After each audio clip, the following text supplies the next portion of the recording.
Gue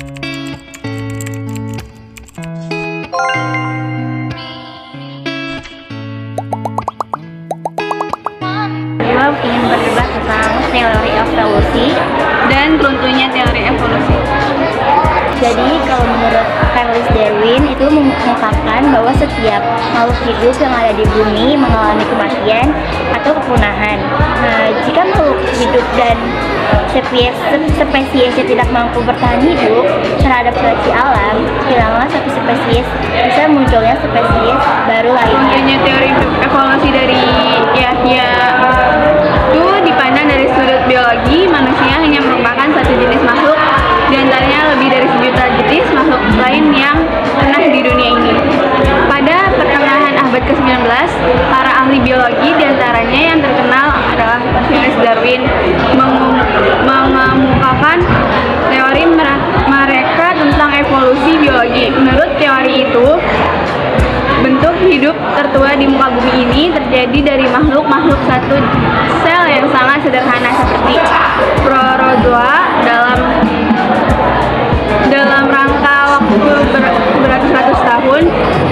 Lamanya tumbuh dan berkembang bentuk-bentuk hidup berupa makhluk-makhluk dengan organisme yang semakin lama semakin kompleks, dan dalam waktu terakhir ini berkembang atau berevolusi makhluk seperti kera dan manusia.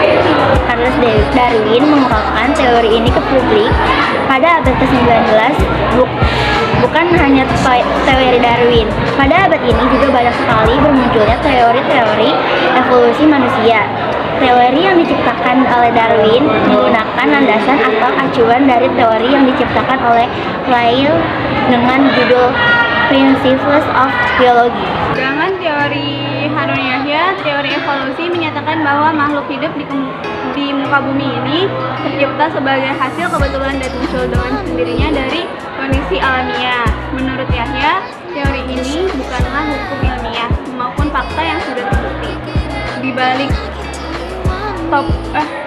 topeng ilmiah, teori ini adalah pandangan hidup materialis yang disesalkan ke dalam masyarakat oleh kaum Darwin.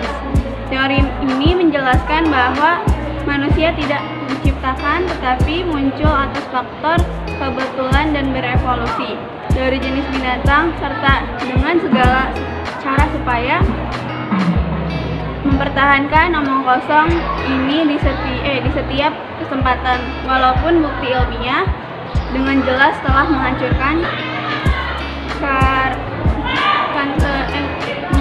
teori evolusi, menegaskan fakta penciptaan. Teori dan pemikiran Charles Darwin mengenai evolusi makhluk hidup, kajian secara ontologi dan epistemologi, karena hasil pemikiran Charles Darwin berdasarkan pengamatan yang ia lakukan, lalu dianalisa dan munculnya konsep adaptasi dan seleksi alam.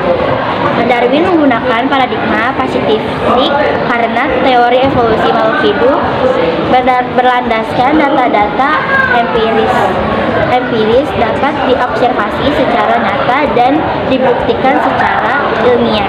Hal ini pemberian produk berupa teori evolusi Darwin sebagai produk dari kajian fenomena alam secara ilmiah. Teori ini sangat mustahil.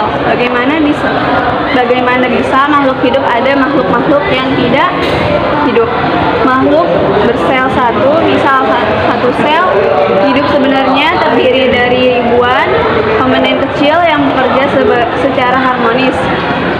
Setelah dilakukan penelitian, satu makhluk bersel satu yang dianggap sebagai makhluk paling sederhana saja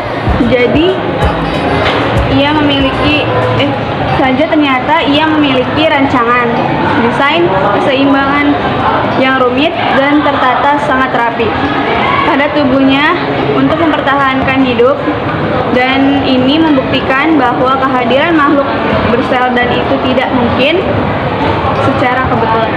Sekian dari kami, lebih kurangnya mohon maaf. Wassalamualaikum warahmatullahi wabarakatuh.